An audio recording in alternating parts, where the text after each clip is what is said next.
This episode of the Busted Wide Open podcast is brought to you by Blueberry.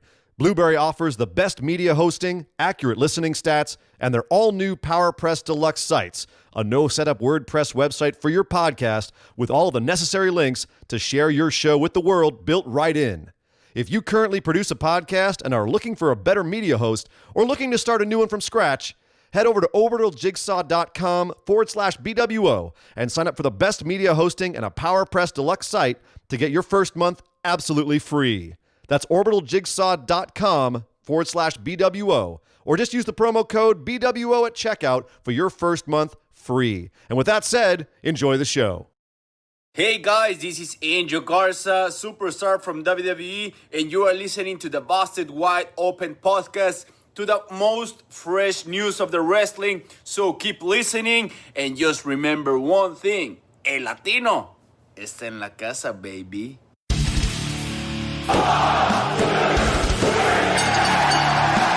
You're listening to the Busted Wide Open podcast, dropping the elbow on the hottest topics in sports entertainment and the world of professional wrestling. With your hosts, Nick Howell and Sir Ian Dangerous. Coming to you from the Orbital Jigsaw Network Arena in sunny Southern California.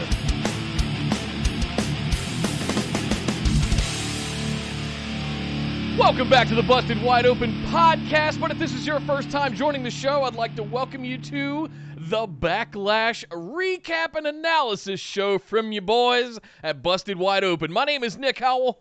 And I am Sir Ian Dangerous, and I have Right Now by Van Halen stuck in my head. And it's not because Miz and Morrison did a music video that was basically a cover of that song. Oh, no! It's because right now we got to talk about Backlash, which just wrapped up, and it was supposedly going to have the greatest wrestling match ever on it, Nick, between Edge and Randy Orton. So we have to talk about if they lived up to that lofty goal, that lofty advertising tagline, that way of getting hits online. We have to talk about if they lived up to that. We have to talk about the rest of the show because we had several titles on the line in the show. We had lots of stuff happening after WrestleMania that led to this and could potentially lead to Extreme Rules, which is coming up next month. There's lots to discuss, Nick. There's lots to get into. Yes. Let's do some housekeeping first, and then we can do all that. Well, yes, as always, guys, BWOpodcast.com is where you can find everything. Plus, if you're watching here on YouTube, you can find all of it in the description down below. Get into our Facebook. If you weren't into Discord, you missed out on a lively chat tonight throughout Backlash. So make sure you get into our Discord for Extreme Rules, SummerSlam, and all shows beyond, such as the New Japan Cup that's starting this week. But hey, there's going to be some late night owls up watching New Japan Cup super late. So you want to be in the Discord, make sure you get into there. We're going to have dedicated channels for all shows all throughout the week so you guys can chat live. Plus, it's exploding, it's growing, it's a lot of fun to be in there. So make sure you find your way into that. Again, link in the description below. If you're not listening on YouTube, or if you're not watching us, I should say, on YouTube, head over to youtube.com/bustedwideopen.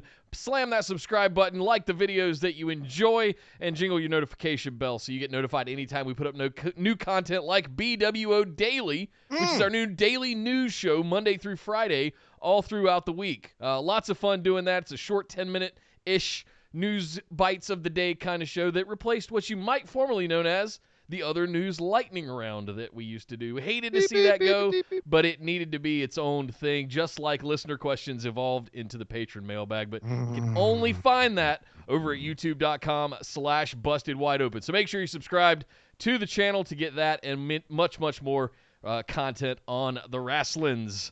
And last but certainly not least, head over to patreon.com/BWO. Thank you to all of our phenomenal ones and all of your lovely support. We really, really appreciate. Welcome to the new patrons of this week. Thank you guys for signing up. But that's the best way to support the show, to get access to exclusives like copies of the show notes to read through as you listen or watch. You can get bonus episodes, all kinds of good stuff over there at patreon.com/BWO. But let's not waste any more time. No. And everybody knows where to find things at this point. We're in year 4. Right? If you hadn't figured out where to find all of our stuff yet, most of it's in the description or somebody can help you find it. But let's go over and talk about what we just watched at WWE Backlash. Oh, I'd love to start this off with the greatest wrestling match ever, but we can't, Nick. We got to start at the beginning. We got to start the pre-show. Yes. We got to talk about. Well, I was gonna say let's talk about the Miz and Morrison video, but let's wait until later for that when they have their match. Let's talk about our pre-show match tonight, which was for the U.S. title. It was Apollo Crews once again pulling the curtain with Andrade for the U.S. title. Is this has the U.S. title is it always going to be the damn pre-show title? Is that what it's doomed to be, Nick? Why was Apollo versus Andrade in the pre-show? Tag team titles. I mean, what? But look at the show. What else could have gone here besides this? Is the problem? I look at the show and I go, what else could have gone here? Jeff Hardy, Sheamus. They wouldn't have done that. I'm just being honest. Not to former world champs, not to a guy who is one belt away from the grandest of Grand Slams in Sheamus. So no, we had Apollo versus Andrade, and it was actually a damn good match. Both these guys work really well together. They're both ridiculously athletic. You had Angel Garza ringside for Andrade, and Kevin Owens came down in a bad tie over a t-shirt to sit on commentary. So right off the bat, you had to know what was going to happen at the end of this match. And sure enough, of course, Garza gets involved. Kevin Owens gets involved. There's a bit of skullduggery and tomfoolery and kerfufflery. And Apollo picks up the win and retains his U.S. championship. Yep. So what happened? Wasn't there supposed to be like some heat between Angel Garza and Andrade? Like they kind of screwed each other over to get this shot. What happened to that? Why did we need Kevin Owens? What is Kevin Owens going to do going forward in this little four-way feud? What's happening here? Pick it apart from. I mean, we saw a tweet right before the pre-show, the kickoff show started, from Kevin Owens saying that he would be ringside. He did end up on commentary, and when Garza tried to get involved, he came out and gave Garza a stunner right next to the commentary table. So, yeah, I'm not sure. Is this going to lead to more turmoil in LIWWE, if we could still call it? Can we still call it Los Ingobernables de WWE when there's Not just really. two people in it? No. No, It's Andrade. It's an Andrade and a walking dong. We can't talk about that anymore, really. And Zelina's there, just basically there to mug ringside. So it's, yeah, I wonder about what the trajectory is for that. And I honestly, with Paul Heyman leaving Raw, you have to be wondering about all these mid-card guys. You have to be worried about Apollo. You have to be worried about Andrade and Angel Garza and everyone else who's kind of in the orbit around here. There's the whole anybody that got a these push guys recently, I'm concerned about. Here we are, and we don't have a match for Aleister Black, Seth Rollins, Austin Theory, Buddy Murphy. They're all whatever they're doing. They didn't even have something on the show. So when we talk about the U.S. title's on the pre-show, I've got to talk myself off the ledge. There's a lot of talking myself off the ledge on this show, Nick. It's gonna be a lot of talking us off the ledge on this. Yes, the U.S. title was on the pre-show, but it was on the show. There's a lot of big stars that weren't on the show. These guys were on the show, at least nominally, and Apollo is the champion still. So, Kyle in the chat pointed out the U.S. title used to be the stepping stone one. You've got the Intercontinental, which is the people that are just before the main event. You've got, and the U.S. title is for people who are you're tagging the up and comer, right? So if that's going to be Apollo, then he's got that tag, and he was on this show. And like we said, it was a tightly packed show. It was about a little over 2 hours. 3 hours? Just under 3 hours? 3 hours. Just under 3 hours? Yeah. Okay. So tightly packed show for modern WWE.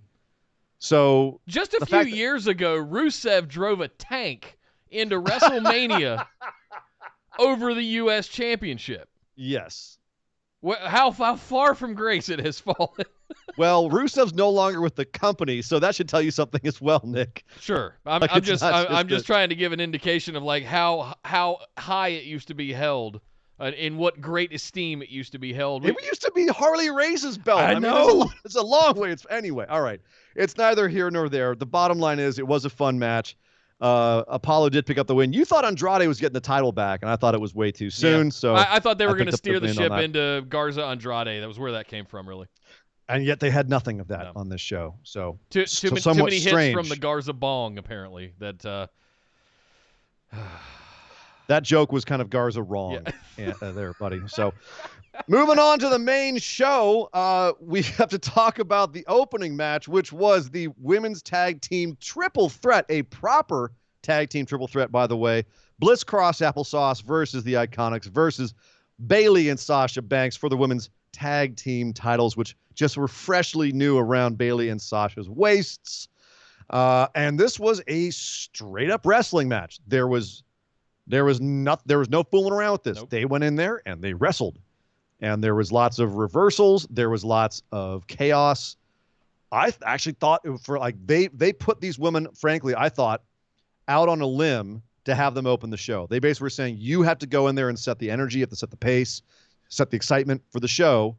And I'm not going to lie, like it wasn't a match I'm going to really remember in 3 or 4 months, but it was fine for what it was. Here's what I'll remember about it. And did its job. I've commented on it a couple of times in the recent weeks. Hi, Alexa Bliss. You look fantastic. Where has all of this been? More of this, please. She looks 100%. Oh, she's looking really good in her work. All of the stuff that we would normally critique her about, I have zero any of that from when tonight. She stands out over Nikki Cross when it comes to their team, then I absolutely I have to note it as well. So that was she did good work. Everyone did good work in this match. Yeah. I've had no complaints. Yeah. I've got no nitpicks. It was a solid match. The only thing I have to say about it is it was just kind of there. Ultimately, Sasha pinned Nikki. No, sorry. Alexa Bliss did Twisted Bliss onto Peyton Royce, right. And then Sasha snuck in, knocked her off, and got the pin. Retained it for Bayley and Bliss. Sorry, Bayley and Sasha Banks. They retain. They leave. Once again, Sasha is the one who picks up the win, proving that she's the one who's doing all the work. So that storyline of Bayley and Sasha is still out there, and they're still kind of slow burning that in the commentary, in how they act towards each other, etc. So they're keeping the titles. They've knocked off the two the former champions and the number one competitors. They're going to go to NXT this week. What's next for the women's tag division, or do we move away from that into just the drama of Sasha and Bayley now? What should they do you think, Nick? I feel like they need to pick one. I feel like if they're going to have a Bayley and Sasha program, then they don't need to be doing the tag team thing. I don't mind them doing it, but it feels like it's too much of them right now. But time and time again, we've seen the tag team partners breaking up, and they use that to create extra drama. Sure. Do they need that in this? That's actually what I thought they might kick off tonight, and why I picked the Iconics, because the Iconics could take the tag belts and go, and we've heard rumblings that they were going to be defended on NXT. Shotzi Blackheart and Tegan Nox are tweeting about it, so I figured put it on the Iconics, and let's take it back to NXT. Let's have some matches over there, and let's let Bayley and Sasha do the thing that we've been wanting them to do for almost a year now since Sasha's return, and that's have some sort of breakup and really, really go at each other over the SmackDown Women's Championship for a long-term program. And I do have to break in here and announce that Nick Guard one has just made a delivery to Esme for a BWO logo tee, one of the new designs that you put together, Sir Ian Dangerous, for our new graphics that I still have to update on social media. I keep forgetting to do that. Come on. Thank you very much, Esme. Enjoy the shirt. Thank you, Esme. Thank you very much, love. Billy, I believe, is having a crisis of conscience of whether he would get beard envy or not, so I think he's going to get a sunglasses tee instead of the beard tee. But either way, Billy, thank you. Hey, one or the other. Yep. Either way, you got to have a gimmick. It's funny because in my notes, I actually have you as picking Sasha and Bayley. If you did pick the Iconics here, that's even worse for your pick 'em score. Oh, no. But, I think I'm pretty sure I did call Sasha and Bayley to retain.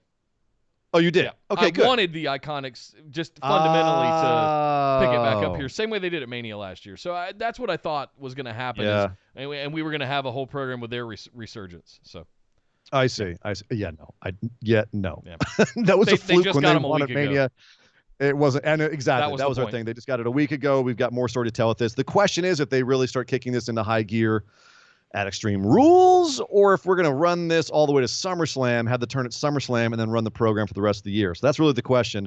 Or if they're swerving us all, and something else happens with Banks and Bayley. I don't know. I don't know. there's only so many horsewomen of NXT that they can show, and if two of them are friends, that's even less feuds they can run. So we saw how long that lasted with the T, with Becky and Charlotte. So pull the trigger. We're ready. We're waiting to see Sasha and Bayley 2.0. Please make it happen. Pull the trigger. It worked out okay for Becky when you pulled the trigger on it. Next up was Jeff Hardy versus Sheamus in the Who Smells More Like Pee match. Right. And I'm not going to lie. You and I both were very vocally displeased with the angle on last SmackDown.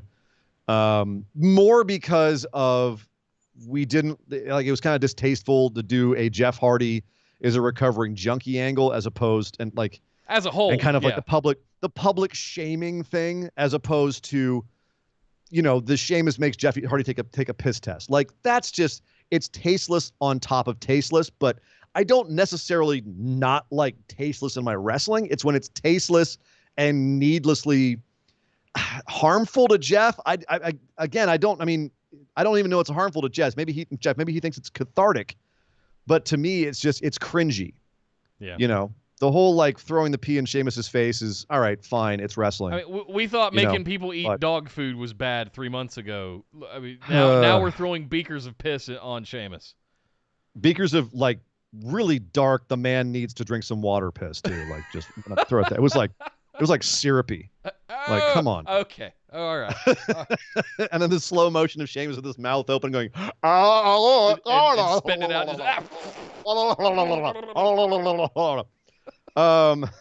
So then we got this one. So I wasn't excited for this match, and I was surprised.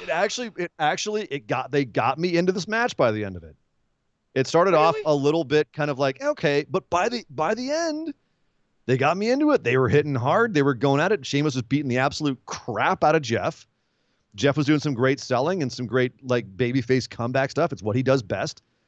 Two very talented wrestlers going out there and working, not the most complex match ever, but it was fine.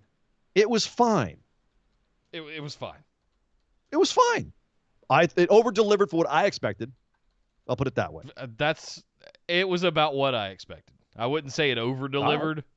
It was a match we've seen Sheamus and Jeff Hardy have, not against each other, but they've had those matches plenty of times before.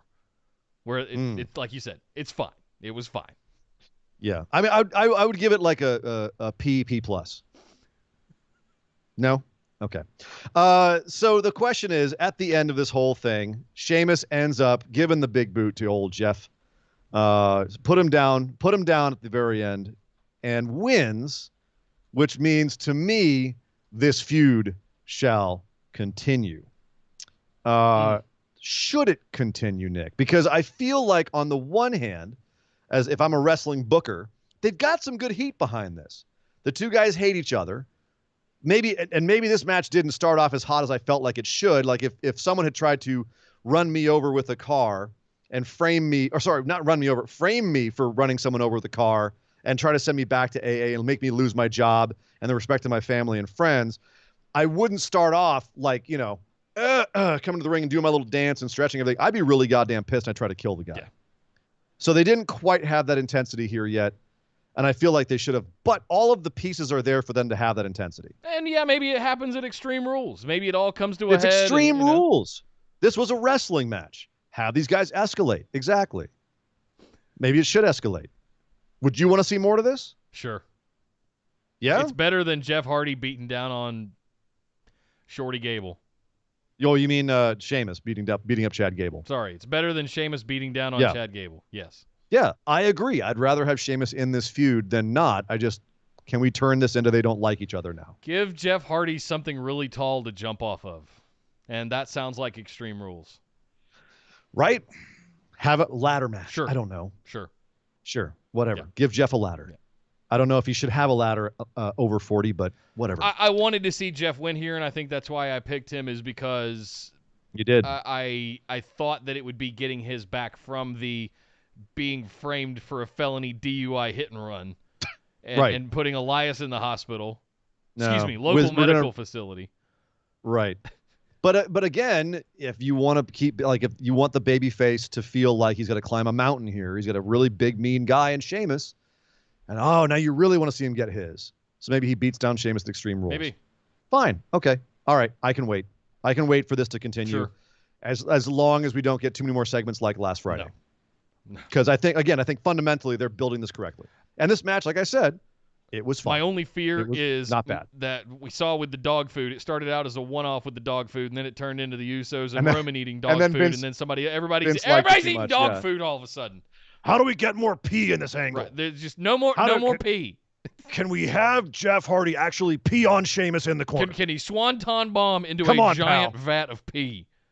I need you to not choke up like that Drake Maverick kid and actually get a good stream going on him in the corner. I want to see that. I want to see that white skin turn yellow. Come on, Jeff. God. Come on, pal. So you picked Jeff in this, which puts you at 1 and 3. Yeah. Me with 3, you with 1. So Pick'em's. Yeah, it doesn't get much better for you from here. That was it. But the show also didn't get much better for you because the next match was Nia Jax versus Asuka for the Raw Women's Championship. The match you were waiting all night for, Nick. Say it with me. She's not like most girls. Come on, get it stuck in your head all night. Yeah. Nia. Hey, no? ho, ho. Hey, ho, ho. Miz and Morrison. That's what's stuck in my Roman's head. got to go. Ew. All right. Nia Jax versus Asuka. All right. Well, hang on. Before we get to that one, Kyle snuck a super chat in. I want to get to it. It's about the last match. Thank you very much, Kyle, for the $5 super chat. The good thing about this Hardy and Sheamus feud, they don't need to stall for either of them like Roman for Mania. That's a good point. There's no need to pump the brakes at all. They can just let those two go. They have got their own program. Yeah. You don't have to deal with the Usos and Corbin and his lackeys and just other things, Elias and all the different things orbiting. But not yet. Wait till Elias gets back. Right. Elias gets back, and Chad Gable wants some revenge on Sheamus, and so Sheamus goes and gets Cesaro and because his old buddy Cesaro from the bar with Nakamura, and then we have a whole bunch of stuff going on. Yay! Thank you, Kyle. Yay. Nia Jax versus Asuka. I'll say this. Asuka did her best. She did her best to make this an actual match. Yeah. You know, it was big monster versus fiery little baby face. Asuka starts getting beat down, and then Nia says, "Where's Kyrie?" Sorry, it's Nia. "Where's Kyrie?" Oh, God. And where's Kyrie? I want to see Nia, and I'm going to say this as objectively as I can. I want to see Nia evolve into a better base for some of these smaller women to work off. We saw glimmers of hope when she would work with like Ronda Rousey. But I legit she should be a phenomenal base for someone like an Asuka, as experienced as she is. Was. That octopus looked great, and then she countered it Totally. That looked really good. Yes, but there's something still not hitting the mark. There's something that's just not landing, and something's missing, and I can't.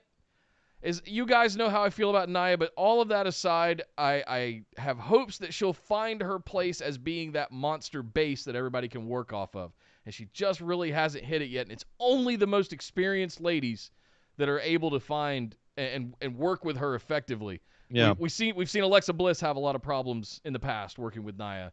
We've seen several ladies have problems working with Nia who shouldn't have problems. But I would expect an Asuka to have a really good showing with someone as big and as powerful as Nia, because she is, or at least a decent showing. This was a good base. Yeah. This was one of the most lackluster matches on the card because it was just there. First of all, this is the person who took out your best friend. And that story wasn't really there. It was there only at the one moment where Asuka was like, "Oh, that's right. You beat up my friend. I'm going to kick your ass." Beat her up twice, whether that was intentional or not. And then the ending, the problem is that we didn't even get a good ending to this. It was a count out ending. They're brawling on the outside and they get counted out. So Asuka retains, but we don't have a solid finish, which means we're going to see it again at Extreme Rules, Nick. Okay. We're going to get more of this. and there wasn't any crowd there to crap on it the way that a live crowd would. Can you see so the glee and the joy in my face? Gleeful, Yeah. very gleeful. Yeah. Okay. So the one thing here is we knew that Nia was going to be the next competitor for the Raw champion, no matter what. Becky went out with pregnancy, and Nia was supposed to have been her next challenger. I like Nia better with the story that they're propping up here, which is Asuka doesn't feel like she's a legit champion because she was handed her championship belt instead of winning it. So once again, she didn't win it in this match. So Nia is the monster she has to overcome to legitimize herself as champ. Yeah. That's a good story. That's a good story. And I think that if they really turn into that and drive that home more, as opposed to kind of starting that on this show, they can do something with that. The problem is how good of a match are you going to get out of Nia with Asuka? Really? No, you're not. It's not going to be that simple.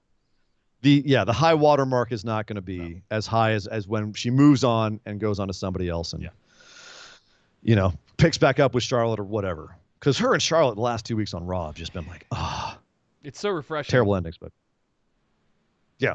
So also refreshing, that music video for Miz and Morrison. My goodness, let's talk about that, man. With Braun Strowman versus Miz and Morrison for the Universal Championship. Right at the beginning of the show, we find out, and apparently Miz and Morrison find out as they arrive at the arena, that this match now is for the Universal Championship, but instead of Miz and Morrison sharing it if they win, only one of them gets the belt if they win. Whoever gets the pinfall gets the belt, which, Nick, in my books, makes this a triple threat match, right. Does it not? It does. I mean, they're still tagging in and out, right? So it wouldn't. So I guess that's the only excuse, is that they're tagging in and out. Is that there's still a tag team. It's a 2-on-1 handicap. But if you had two tag teams and one guy was hurt and the other guy decided to go anyway, it'd be the same kind of thing as this. So, yeah, they were tagging in and out, kind of. They were tagging in and out. It was a great psychology of them trying to psych out the big man, using the fact that there's two of them to get behind him. And ultimately, because the second that they announced that rule, we had to know that one of them was going to mess with the other one when they tried to get the pinfall. Miz, quote unquote, instinctually, they had the big man beat. Morrison goes for the pin. Miz just instinctually goes and knocks Morrison out of the ring, and then is very apologetic. I'm so sorry, I didn't mean to. Doesn't go for the pin himself. I'm so sorry, I didn't mean to. And of course, Braun then mans up, power slams Morrison 1, 2, 3. Braun retains, which was not surprising, nor was the means of the finish, but it does leave open the question, what now for Miz and Morrison? Is that going to drive a wedge between them? Or is this just a blip? Just a blip. I think I hope so too. They're looking a gift horse in the mouth with those two, and their act is amazing. I was commenting on the entire show. Yeah. Like they're so funny and so fun. Their real life friendship is so goddamn wholesome too. Yeah. That if you split up Miz and Morrison, what are you doing? Yes, just absolutely. Their music video for their new song had me absolutely tickled from the beginning to the end. Whether it was the George Michael Miami Vice linen suit that Miz had on, the fact that Morrison is like fake playing the Van Halen piano at the beginning and then just rips his jacket off and is topless the entire thing. I'm sorry. The random harp. I'm sorry, I'm freaking out a little bit. I hate to cut in on everybody. What? I just got an email. You okay? I just got an email. Oh. This has absolutely nothing to do with Backlash. Oh, okay. New Japan Pro Wrestling event finally coming back tonight. Oh, God. It's back. I don't know what this is, but we knew that. Sent me an email. We knew that, Nick. I know, but it's really happening, guys. We already knew that. What's wrong with you? We already knew that was going to happen tonight. I know. Now I know it's real. And now I know it's real. I thought something real was happening, man. I thought something like big was some big breaking news or something. Chris Statlander magically healed her knee or something, but no. Oh God, it's happening. Okay. Oh, all right. okay. I'm very excited Backlash. too, man. Sorry. But geez, don't do that to me. Don't do that. All right. What next for Braun Strowman, Nick? Do you think he goes back to Bray? Does he? What happens next for him? I mean, this was a floater feud right here, wasn't it? No, we need to. So what happens at Extreme Rules? That's what I'm saying. Like, what are we doing next? What's next for Braun? Otis? Otis like threatened at one point backstage he's going to come out, and if Miz or Morrison won, he's going to cash in. And part of me actually went, "Oh God, I took that flyer on Miz and Morrison," but actually the guy that's going to walk out with the Universal Championship is going to be Otis. Otis. And I had that thought. I think that was the intention. That's what they wanted everybody to think. But yeah, at the end of the day, going into this, I just realized that it was really dumb of me to think that that was even possible. I just thought they would team up, chop his legs out from under him, and sneak a pin in on him somehow. Combined pin, or they'd stack on top of each other or something like that. And yeah, it'd be really fun with both of them running around with a Universal title going, "No, I'm the champ. No, I'm the champ. No, I'm the champ. No, I'm the champ." Sort of Toru Yano, Colt Cabana style. And I saw that as a potential fun. And then Otis reinforcing that at the beginning of the show with his little threats, and Mandy with her jacked biceps standing right behind him. I saw that potential and you know what? I would have popped hard. If that whole what I just described had transpired, I think all of us would have just blown the roof off of our houses. So I wouldn't have been mad at it at all, and it would have made a lot of sense as to why they did things that way. But this is fine. Braun is not losing this championship. They're putting he has a whole new graphic for his entrance. It's finally not just like a big brown kind of poop stain on the wall. Yeah. It's actually like a train and stuff. Like they're letting him look cool. He's looking like a WWE champion right now. They're going to let him have a reign. If they don't, I think at least until SummerSlam. If they don't stop messing with his extremely rare Buick. It's not a Plymouth, Michael Cole. It's a Buick. It says Buick on the front. It's a Buick Grand National. It's two completely different car manufacturers. Oh, Michael Cole. Michael Cole never changed. Michael Cole. It's a 1986 twin turbo 3.8 liter Buick Grand National, okay? With no windshield. Stop breaking his windshields.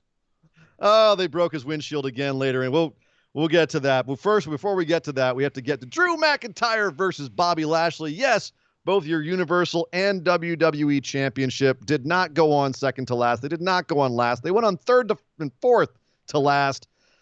Drew McIntyre, Bobby Lashley for the WWE Championship. More trouble in paradise backstage with MVP and Lana getting into it. But Lashley came out with just MVP, who was cheering him on, and apparently gave him some advice because he locked in the full Nelson on Drew before the bell rang, broke him down to the ground, and Drew had to fight upwards for most of this match, which, by the way, was a baller match and the best match on this card at this point. Okay. I was very pleasantly surprised by this match. Same. This was a couple of big dudes doing shit big dudes shouldn't be able to do, and then some things that it's scary when you watch big dudes do them. Mm-hmm. And also, Nick, the other thing I want to call out, and maybe this was them calling back to their TNA feud, which was very MMA flavored, but they were throwing in some moves in this match that you don't ever see them. They don't see them do. Drew did a Kimura lock on Lashley. We got Olympic. Was this no? That was later. We got ankle locks or yeah. Transfers into ankle locks, and yeah, there was some great stuff, man. There was almost a tombstone pile driver. The hell was that? I don't know. It was great. I loved it. I love seeing more stuff in wrestlers' arsenals. It's one of the reasons why you and I like Ring of Honor or New Japan is seeing big arsenals. And too often in WWE, they tend to play it safe or, make it easily digestible.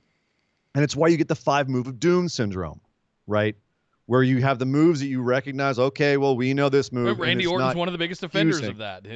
One of the biggest offenders. Yep.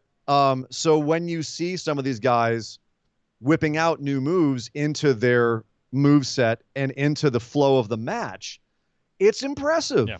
It's entertaining. It's exciting. And this was exciting. Seeing these guys, this is the best match Lashley's had since he came back. I'm going to say it right now. Absolutely. He's had nothing near this caliber of match since he's returned to WWE. Yep. He looked great. His move set looked great. He made Drew look great. Drew made him look great. This was very entertaining, very fun, fast-paced, and the only thing was that at the end, at just a seemingly arbitrary time, Lana comes sashaying down to the ring, hops up on the apron and starts bitching at the referee for some reason, which made no sense.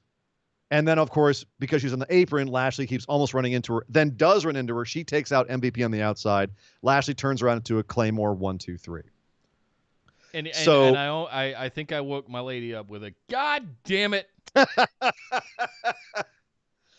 Yep. Lana has never felt more out of place. Even when she she wrestled for 2 minutes. Against Natalya and Carmella and Naomi and whatever that run was. Right now, she feels really out of place. And I think it has a lot to do with what we went through earlier this year with the wedding stuff and Rusev and all of that fallout. But she feels like she has nothing to do. And I saw we had this match and it was going gangbusters. And the fact that Lana came out to ruin it. So we're gonna have a divorce court now with Jerry the King Lawler? Just get the divorce over with, please. End that stupid angle. It's got to be done because we now saw what Lashley is capable of. You can't go back from that. It's been like a long torpedoing of Lana's career. Like, how is anyone ever going to want to see her ever again? And it's not good heat. No. Either. This is not like Vicky Guerrero heat. This is like, oh God, you suck so much. Yep. And it made her look stupid to come down to the ring and cost the match in just such a, as I said, arbitrary way. It makes her look petty to keep sniping at MVP. And Lashley just kind of looked at her and walked away. Like, it's just, the whole thing is just kind of eye rolling. And it's not helping her. No. And it's not going to help her in the future. You're not positioning her to be a great heel manager later or to have a career after this. This is going to make people not want to see her. If she's on her own after Lashley and she split up, what's she going to do? You've ruined her. You've made everyone just be like, oh, you suck. Not even in a Baron Corbin way. So it's kind of sad to see. And it was sad that this match was ruined in this way because it wasn't a really good match. Yep. Up until that point. Agreed. Which indicates to me that Lashley Drew will continue, though. So at least we have that to think about, Nick, is yes, they bungled the end here, but maybe that bungling was just so we can see an Extreme Rules match between the two of them, and that will be awesome as well. Put it in a cage so Lana can't get in there, something like that. Lana in a shark cage. Oh, don't do it. No. It's actually not a bad idea. No, it's a terrible idea. No, Nick. What do you want, Lana on a pole? No. No, I do. Keep her away, okay? Hello. No. What's the difference? Hello. Actually, never. Oh my. What have I said? Okay. Let's backpedal out of that one. Indicators we've talked about this for too long. Right. All right. We both called Drew to retain here. Of course. This will probably continue. So awesome. Yeah.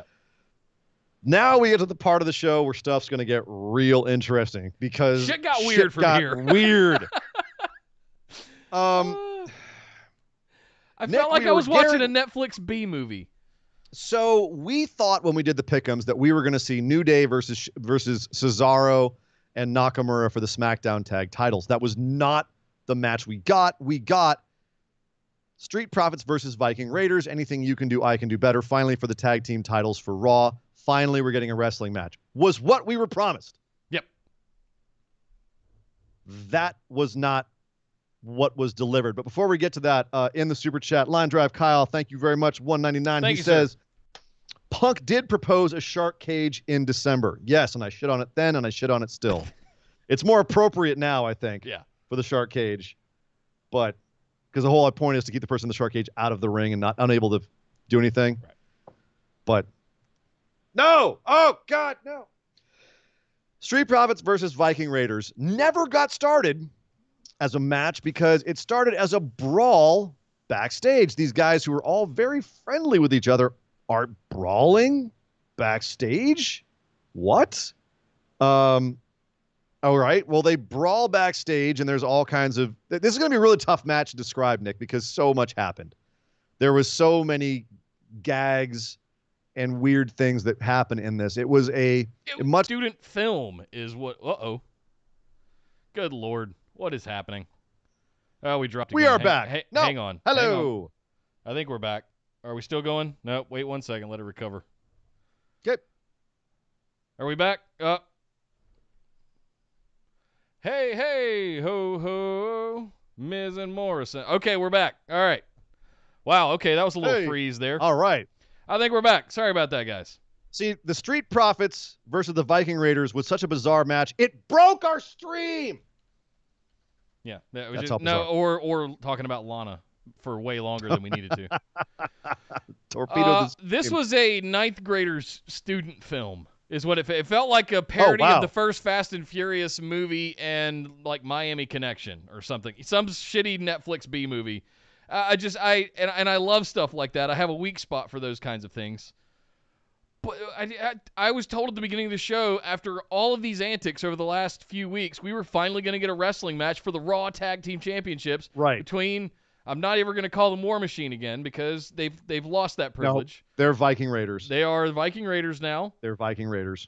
They're the Viking Experience. You call them the Viking Experience. Yes. It's more apropos that they are called the Viking Experience at this point than they are the Viking Raiders, because they're not raiding anything. They're just kind of doing experiences like axe throwing. Anyway. Yeah.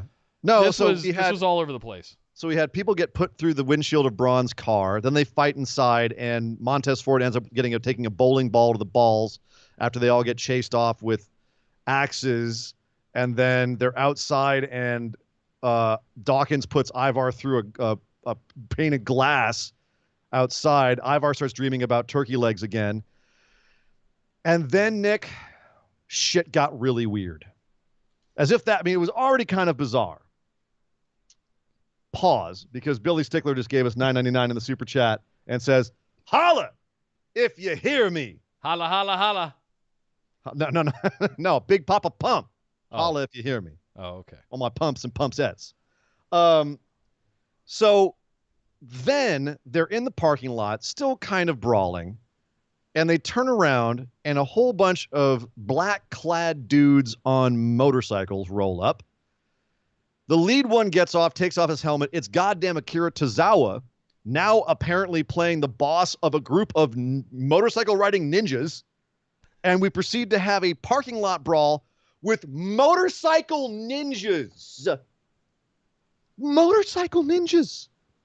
And after the Street Profits and Viking Raiders, who now are calling themselves the Viking Prophets, or was it the Street Raiders? Viking Prophets. They even had like sort of Japanese style graphics. Like Shuriken came in and goes shing, and it's like they've got a new logo and shing, all these graphics that come across and all. Like with the red solo cups and axes kind of intertwined. Right. And at this point, I'm like, all right, I'm checking my brain out. Let's go. I'm having a good time. Right. Like just you got to go with it, man. Yeah. We've eaten the spiked brownies. Just enjoy the ride. So they beat all the ninjas. They go back to Akira Tozawa, who says, wait, mate. Wait. And he starts summoning. He starts summoning, and he gets really into summoning. And all of a sudden, next to him, this 7-foot-tall, gigantic ninja shows up. I think it was Babatunde or Babatumbe.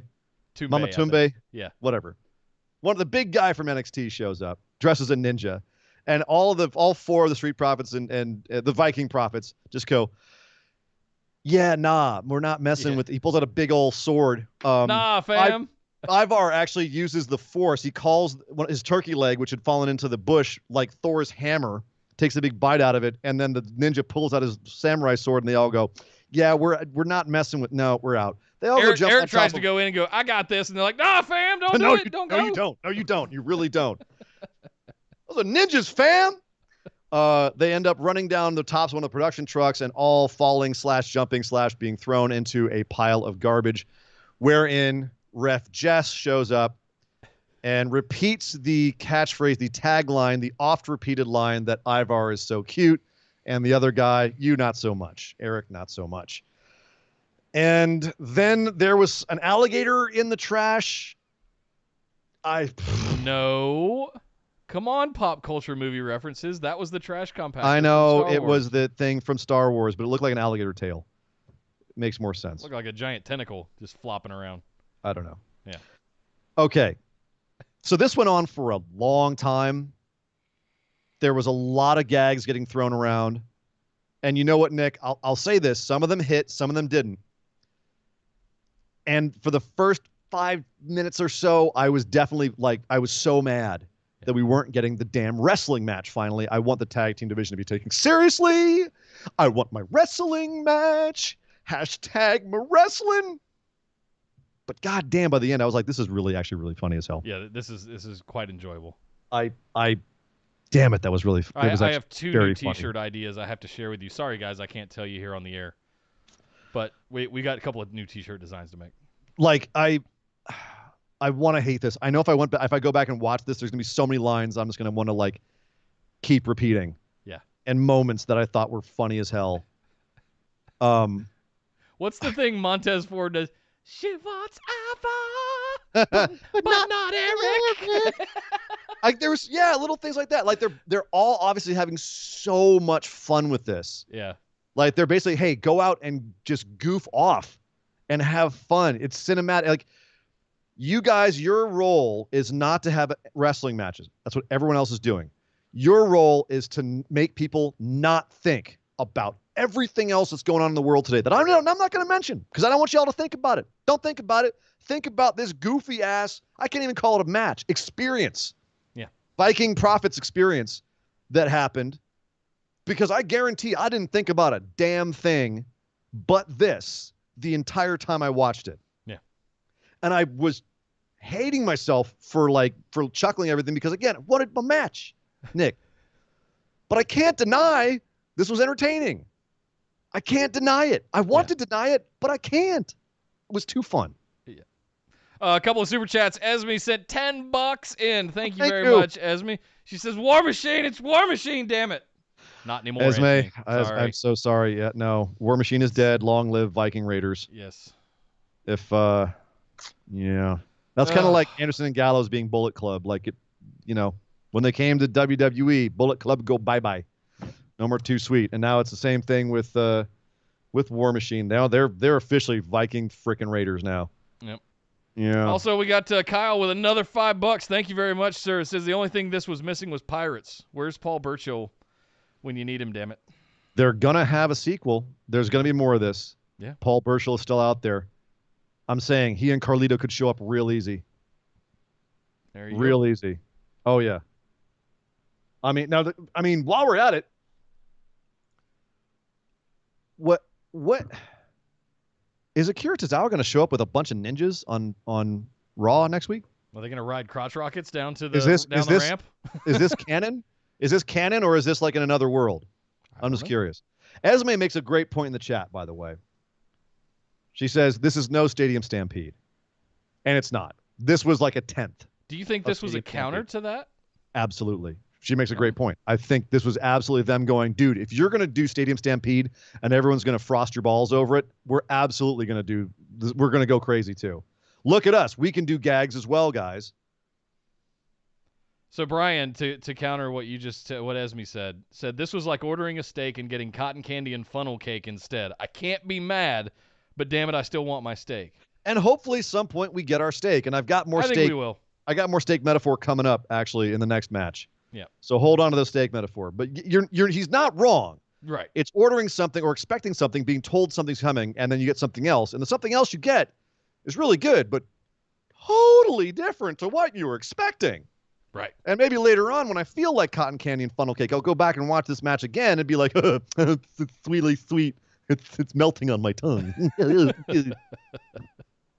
But yeah, my brain is still kind of reeling from this match.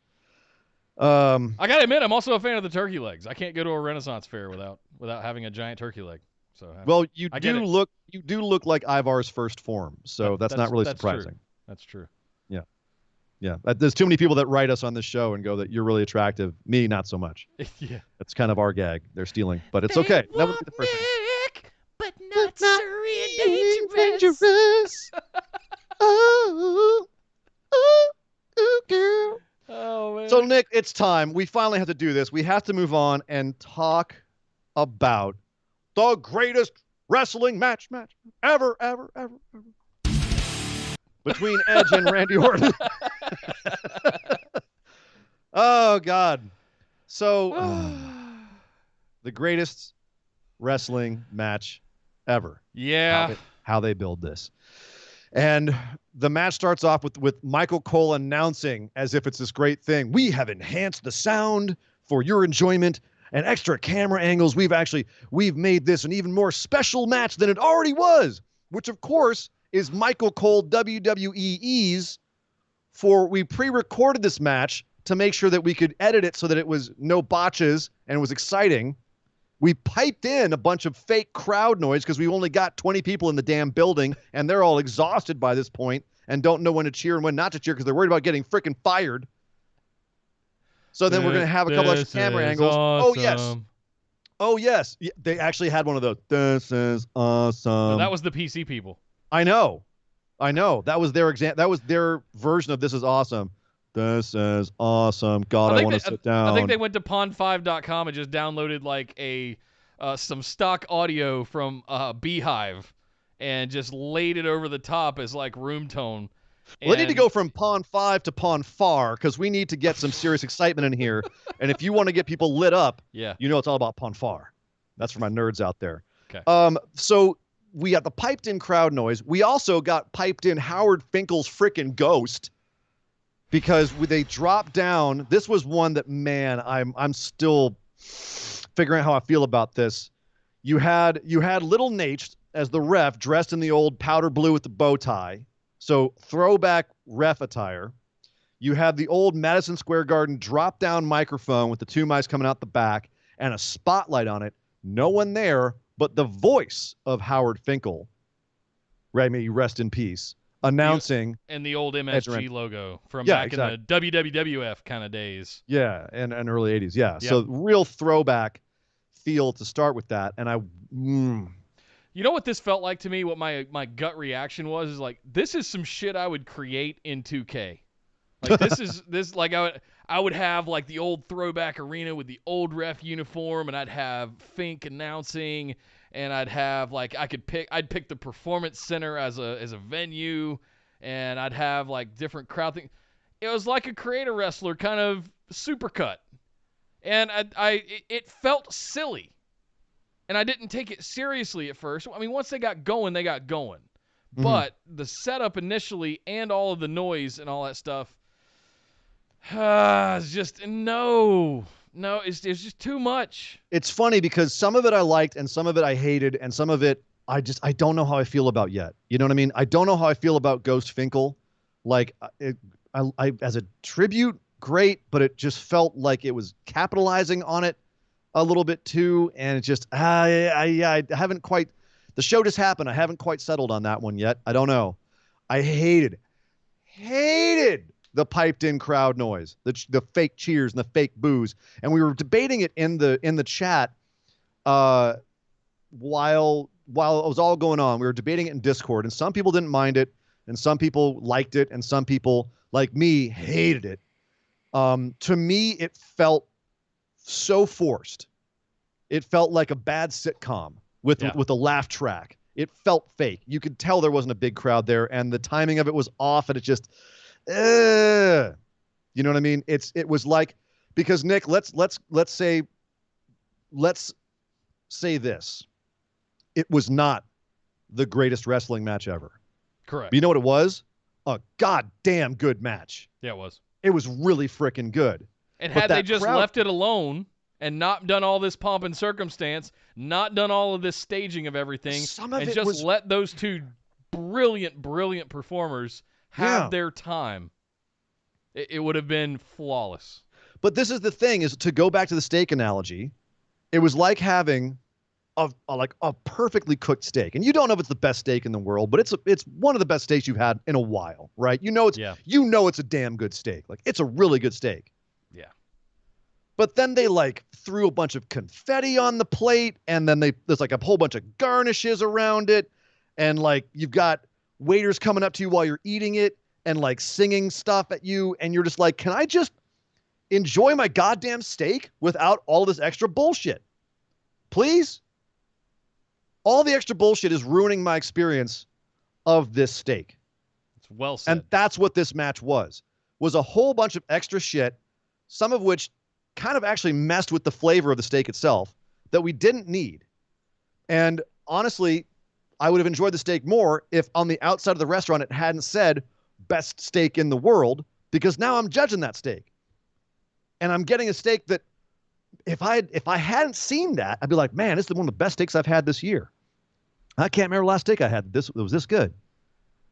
But now I'm sitting there going, but is it the best steak in the world? Probably not. Of all time, no. Of all time, no. It's not the best steak in the world. I'm immediately shitting on the steak. Ever. So I'm immediately shitting on the steak. So there was and again, like, yes, we can go off on the metrics and all of the online clicks and everything that WWE is trying to get with this title and pushing this and the advertising. It still does a disservice to this match because, dude, let's not make any bones about it. Orton and Edge went out there and they delivered a goddamn clinic. They had an absolutely amazing match that started off, I thought, in first gear and ended up between 5th and 6th. Like, I actually thought the psychology was really basic at first, and then they dialed it up. Yep. And the only nitpick I have about the last third of the match is they started doing finisher spam, like homages to other people's finishers, and I thought that was a little cheesy. But I have to nitpick because it's hard to do anything else. This match was very, very, very good. Yes. And frankly, I enjoyed the finisher spam. I enjoyed the throwback. I enjoyed Sure. the nostalgia. Hashtag more wrestling, Yeah, and honestly, like I said, it's my opinion. I'm nitpicking. I totally understand if people have other opinions. Speaking of opinions, in the super chat, Esmeralda, thank you, love, $2. She says, Little Nate, Charles Robinson, love him. Me too. He was the perfect man for this match. Also, big horror fan. So much love to my dude. The only Chuck thing that the he R. could have done better in this match was at the end to take that old uniform off and just start doing Ric Flair elbow drops on it. That would have been great. That would have been great. But about as good as them doing finisher spam. Yeah. Or like rip off his outfit and realize he's dressed as Chucky doll, because he kind of looks like Chucky doll. Yeah. A little bit, you know. Yeah. He looks like if take Ric Flair out of the picture, he looks like John Gruden and the Chucky doll had a baby. And super chat. Also, Marshall with $2, he says, what? Don't look at me like that, Nick. Marshall says, tearing your bicep and still going hard is insane. It was actually his tricep. So Marshall brings up a good point. Edge tore his tricep in this match. You can actually see it bruising up by the end. And it was he still that post spot where Randy pulled him into the post. Yeah, popped it. Yep. Popped it. And Orton bled at one point, and I'm not convinced it wasn't hard way, because Edge headbutted him, and that first headbutt looked like, to me, I even said when he did it, I'm like, ooh, that looked square on the money. And then his second headbutt to Orton was just right on the brow, right on the orbital left. bone. His second headbutt was really protected, overprotected. Like they did a replay of it. He was just wide left on it, trying to protect him. So I feel like he caught him on the first one, because if you're going to blade, you normally don't do it right where Orton did. It was a weird place to catch it. So I feel like that might have he popped him right on his orbital bone. That's real easy to break if you ever any boxing match ever. They always pop that. That's why I thought that was a headbutt that actually clipped him. Jonathan with $3.50, thank you very much, sir. Thank you, sir. Kyle with $2 says, match felt like a Ruthless Aggression era tribute. It certainly did. Lots of throwbacks to that. Viva la raza. Lots of nostalgia spots. So angle slams and pedigrees and rock bottoms and all kinds of homages. I totally busted out the JR. Rock bottom, rock bottom, rock bottom. So thanks to all of you for all those super chats, by the way. Yeah, seriously, guys, you rock. You rock almost as hard as this match. No, you rock harder than this match, because the ending was Randy Orton. They both kicked out of moves, by the way. Randy Orton kicks out of 2 spears, and Edge, prior to that, kicked out of 2 RKOs, something no one's kicked out of in years. Years. And he kicked out of 2 RKOs. Randy kicks out of 2 spears and ultimately has to give Edge the punt, which he also hasn't broken out in a match in a long time. He had to give him the punt to put him down. And I can find no more fitting or ironic finish to this match, Nick, given Randy's recent antics on Twitter, than him ending the match with a resounding leg slap move. Yeah. That's just a little bit too perfect. Yeah. I'm almost wondering if it was intentional because of that. The punt is too perfect a way to finish it, though, given everything. You know, that's his legend killer move. And he's putting down another legend. And then he gets down to the ground next to Edge afterwards, gets right up in his face. Edge is literally crying. Tears are actually streaming down his face. And Randy goes, go home to your wife, Beth, go home to your kids, Lyric and Ruby, and tell them Uncle Randy said hi. And then he gets out of the ring, and Edge is just left there staring at the lights with a busted truck. Wouldn't get on the backboard, refused medical help. Shakes off the backboard. Randy's at the top of the ramp, staring back at him. Edge gets to the ropes, and then we have like cut back and forth between Edge and Randy's face to close the show. We'll have like an expression off, like who can do the most expressions in the least amount of time. They do their expressions. That's the end of the show. So this was a shock. We both called Edge to win this because the way this was built, Edge needed to get his mojo back. He needed to prove he was the better wrestler. If he didn't win this, it really undercuts him. He's got a bigger hill to climb to come back. And now, not only does he have to overcome the fact that he was beaten by Randy Orton in a straight-up wrestling match, but he's also got a legit injury. So where does this leave Edge after this match? Well, speaking from firsthand experience, my injury that I had surgery on February 18th, which is right at 4 months ago, just shy of a little bit more than 4 months ago, was a torn bicep tendon. So they had to it wasn't my shoulder or anything like that. So if he tore his tricep tendon, it's 3 months. It's 3 months before you can load up your shoulder again because they have to go back and work on mobility and all that stuff. So it's not just a tendon reattachment or a soft tissue repair. You have to refix your shoulder all over again. And I mean, he was still using the arm. 6 months. They're still using the arm, so one wonders how bad the tear was. Well, I mean, my injury happened Memorial Day last year. I didn't get the MRI till January, and I moved house. So you can still use your arm. Your body will compensate for other places. Right. But once you have the surgery and the repair, it's 6 months of PT. It's 6 months of training. Damn. Well, if there's one thing we know about Edge is that he'll come back and train the shit out of it because he's got grit. So he will come back only stronger, and that's going to be right around road to WrestleMania. Road to WrestleMania time. Not saying, just saying. Edge another surprise entrance at WrestleMania? Or sorry, at Royal Rumble? At Royal Rumble? Maybe, Nick. By that point, the crowd will be back, so they'll be very happy to see him there again. So, all right, here let's put our final cap on this. Did the match live up to the hype? No. Did it exceed what we thought it was going to be realistically? Yes, but I don't have words so then for it. So then is it a success? You gave the perfect analogy. I went to Morton's and I ordered the finest steak I could get, but for some reason, a mariachi band, a juggler, and a lounge singer all showed up and stood over the top of me while I was trying to eat the steak. And it's like, no, just go away. I want to enjoy this $100 steak that I just ordered. Leave me alone. Yeah. And nothing left me alone. But when you tell the story to your friends later, you will say, "Man, I had the best steak, but they just wouldn't leave me the hell alone." Yep. And I'm afraid it's how this match is going to go down in history. It was an absolutely amazing match. Wasn't the greatest match ever. That's always going to be the asterisk after this match. It was an absolutely fantastic. It may be the best match WWE main roster puts on this year. It could. It's the best one they've had so far. I can't think of. I mean, AJ Daniel Bryan was a barn burner on Friday. This is better than that. We've had two match of the year contenders in the last 48 hours as match of the year for main roster WWE. Sure. This was not as good as Okada Naito. This was not as good as Okada Ibushi. Sure. Sorry, it's not the best match of the year. I agree with it's in the discussion. Sure, it can be in the discussion. So far, it's a tough year. I want to be clear about something else too. I appreciate their ability to try new things and experiment. I appreciate the innovative work that it took to do a pre-recorded, innovative style of match where you could post-produce it, layer in some sound mix because that's not easy. layer all of that stuff in, have some ups and downs in your levels. They and all should have that made throughout it. They should have made it easy on themselves and just not done it. You should have just not done it. Yep. And I hope you recognize that. I hope you learn the lesson. I hope you did it and you're never going to do it again because you saw what happened. But Nick, people liked it, and people do like it out there, and that's fine. That's fair. Like, I know a lot of people that can watch sitcoms and hear the laugh track, and they don't mind it. They, it makes them laugh at the right time. A lot of people are like, "Oh, thank God, crowd noise." So that's not a lesson. I didn't like it. You didn't like it. I don't think WWE is going to change that.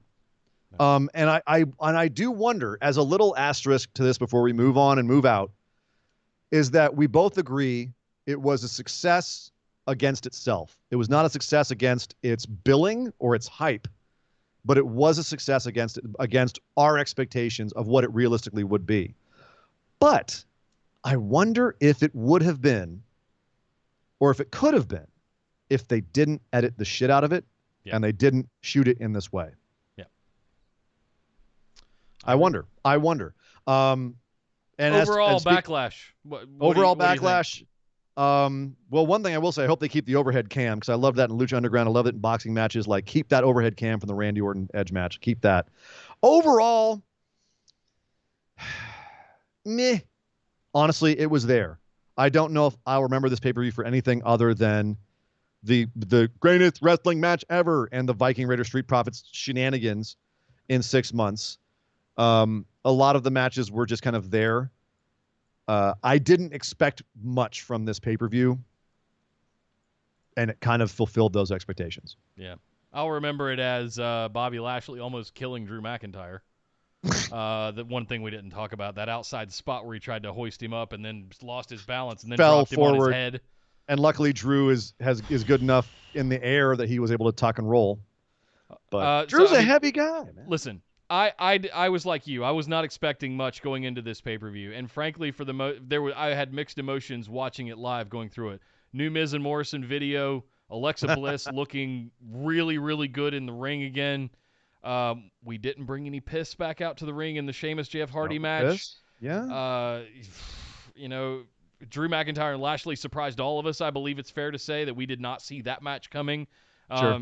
Who knows what the hell is going to happen with the Ninja Viking Profits? I don't know. Whatever that was going on with that. If that continues to go on, that could be interesting. But yeah, I am going to go back and watch the Edge and Randy Orton match a time or two again, and I think we are going to remember that, not for the silly catchphrase, but for it did hit us all pretty hard in the nostalgia feels for those I'll of us watch the last fans. I'll watch the last hour and a half this pay-per-view again. Yeah. Because it was the last hour and a half was great. Yeah. Last hour and a half was a B+, A-. The first half, I would say, was probably a C+, B-. Easily, yeah. So solid B to finish off this pay-per-view. That's what I'm giving it. At the end, the pick'ems, myself with 6, Nick with 3. Dominating once again. I would have gone a straight 7 if I hadn't been surprised by Randy Orton pulling it out at the end over Edge.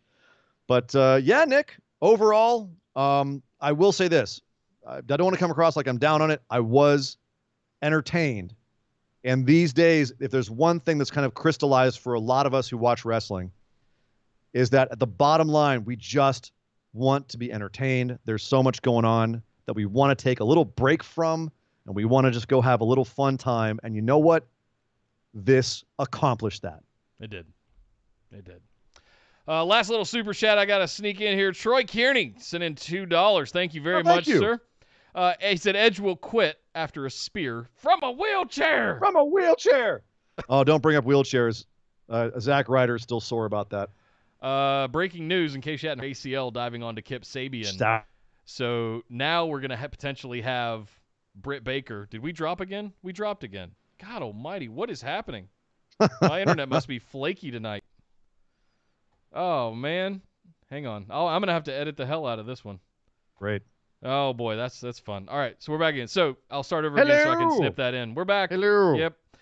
So breaking news, Chris Statlander did tear her ACL diving onto Kip Sabian on Dynamite this week, so we could potentially have Britt Baker versus Chris Statlander in a wheelchair match over in AEW. And I mean, hey, Matt Cardona, he is a free agent right now. He could teach him all about wheelchairs. That's true. That is true. Just saying. Well, let's get out of here before my internet goes down again. Thanks very much, guys, for hanging out with us in the Discord tonight. That was so much fun. Make sure if you're not in there, make sure you get signed up already. Or make sure you get signed up by the links in the description below, or come ask us on social media. We'll be happy to give you links to get in there. You can find it pinned across most of the stuff, but yeah, we'll get you into the Discord because you never know when you're going to wake up one morning and Facebook just decides to get rid of groups. They've done it plenty of times before. Facebook, the bane of my existence. You can also follow us over on Twitter and Instagram at BWO Podcast. Subscribe to us right here at youtube.com/bustedwideopen. Make sure you turn your notifications on because we put up BWO Daily every Monday through Friday at around 5 p.m. Eastern. So you want to get notified when we put up our new ones because we're covering the news of the day at the end of the day, just so you can get all your news in one place right here from your boys at Busted Wide Open. And patreon.com if you would like to support the show by getting access to some exclusives like copies of the show notes, bonus episodes, Skype calls, all kinds of good stuff over at patreon.com/BWO. But my name is Nick Howell. You can find me on Twitter at DataCenterDude. And I am Sir Ian Dangerous. You can find me on Twitter at Sir Ian Dangerous. But my God! Would somebody stop the damn match? This show is part of the Orbital Jigsaw Network. For more episodes, subscribe to us on iTunes, Google Play, or Stitcher Radio. For details and show notes from each episode, check us out, orbitaljigsaw.com.